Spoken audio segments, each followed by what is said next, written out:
السلام عليكم، ازيكم حبايبي عاملين ايه؟ يا رب تكونوا بخير وصحة وسعادة. معانا النهاردة طبق بجد تحفة، مفيش أحلى من كده وسريع. آخر الشهر محتارة ومش عاد معاك فلوس، يعني آخر الأسبوع عايزة تفضي التلاجة، أو أكلة مستعجلة أنت مش عارفة محتارة وتعمليها، هتعمليه بجد بسرعة في أسرع وقت، مش هياخد منك نص ساعة بالكتير. هنسمي الله وهنصلي على الرسول عليه الصلاة والسلام. مكرونة، لحمة مفرومة باقية بحبة بطاطس مقطعة مكعبات صغيرة، والبهارات، وجبنة رومي أو شيدر، ومعنا طماطم بشرتها وجهزتها، ومعنا كيس المكرونة طبعا ده الأساسي. ده كل المكونات اللي احنا معانا وجهزناها كده على البوتاجاز، وحلة على النار فيها مية، وضفت عليها ملح، ولما غليت نزلت بالمكرونة. بعد ما انسلقت جبت الحلة، نزلت بمادة دهنية، ومعايا البصلة نزلت فيها بقى على الحل على المادة الدهنية وشوحتها كده تشويحة، أنا مش عايزة أديها لون، بس تشويحة تدبل معانا كده. بعد كده نزلت بالقرن الفلفل، اديته تشويحة كمان. بعد كده نزلت بالطماطم وقلبتهم كده مع بعض، وهسيبهم يتسبكوا مع بعض. ونزلت بمعلقة صلصة،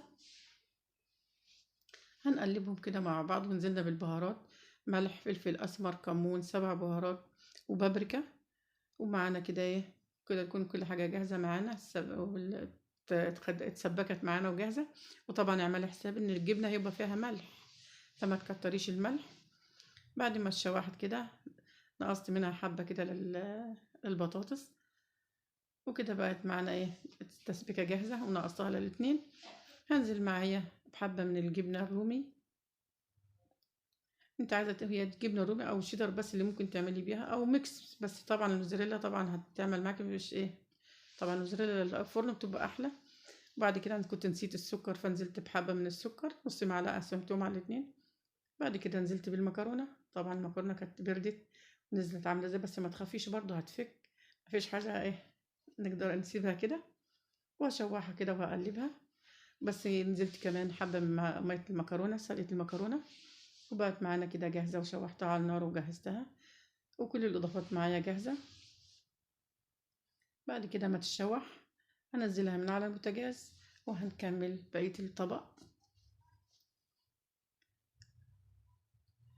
طبعا شايفينها فكت ازاي وعاملة ازاي، مش ما تخافيش، مش هتكتل ولا حاجة. نزلتها من على النار، ومعايا التسبيكة اللي أنا كنت مجهزاها نزلت بيها في الطاسة كده، ومعايا البطاطس هشوحها. طبعا لو انت عايزة تسلقيها سلقيها، مش عايزة تسلقيها شوحيها كده، وضيفي عليها بس حبة مية تاخد ايه تستوي معاكي. بعد كده ما استوت معايا وخدت السوا معايا، انا مش عايزة اهريها، انا عايزاها بس تستوي بس. نزلت بالزيتون اللي انا مقطعاه، ونزلت باللحمة المفرومة. على فكرة ممكن تعمليها بالفراخ أو جبنة أو لحمة عادية، ممكن باقية ممكن تقطعيها وتعملي بيها. ونزلت بالجبنة وقلبتهم كده، بقت معايا جاهزة. والجبنة طبعا ساحت وعملت ازاي ومسكتها في بعضها عاملة ازاي، وكده معانا الأكلة بقت جاهزة، مش خدت مننا وقت، نص ساعة بالكتير بقت الأكلة جاهزة معانا. بعد ما كنا محتارين نطبخ ايه ومش عارفين نعمل ايه، عملتها على السريع كده وقدمناها كده بالهنا والشفا. طبعا غرفت المكرونه، شايفينها فكه عامله ازاي وحلوه. بعد ما غرفتها نزلت بالمكونات التتبيله اللي انا عملتها عليها، تحطيها على الوش كده وهتقدميها طبعا بالهنا والشفا. طبق سريع لو انت اخر الشهر محتاره، او انت بقى تلاجة عايزه تفضي التلاجة بقى عشان تبدأي من الاسبوع. طبعا شايفين المكرونه عامله ازاي، وبجد طعمها تحفه يعني، مش قادره اوصف لكم الطعم والريحة، مش قادرة اوصف لكم، لان بجد طعمها حلو جدا، واكلة سريعة بجد. انا مش كنت متخيلة ان هي تبقى حلوة كده. هتقدميها للاولاد، بجد طعمها مفيش احلى من كده وتحفة. الف هنا وشفا طبعا. قدمتها كده، وكنت عاملة برضو طبق تاني فرح منها، اكلة سريعة ما خدتش وقت ولا مجهود. مش قادرة اقول لكم بالهنا والشفا، اقول لكم اتفضلوا معانا.